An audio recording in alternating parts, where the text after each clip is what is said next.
বাংলাদেশ সংখ্যালঘু ইস্যু নিয়ে ভারতের পশ্চিমবঙ্গ বিধানসভায় মুখ্যমন্ত্রী মমতা ব্যানার্জি যে বক্তব্য দিয়েছেন তাতে তিনি বলেছেন, জাতিসংঘের নিয়ম অনুসারে যদি বাংলাদেশ শান্তিরক্ষী পাঠানো সম্ভব হয় তবে তিনি কেন্দ্রীয় সরকারের কাছে তা ব্যবস্থা নেওয়ার জন্য অনুরোধ করেছেন।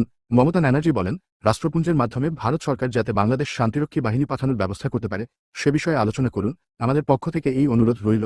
সোমবার বিধানসভার অধিবেশনে মুখ্যমন্ত্রী আরও জানান, বর্ডার সিকিউরিটি কেন্দ্রের অধীনে রয়েছে এবং আমাদের এখতিয়ার বা দায়িত্ব নেই।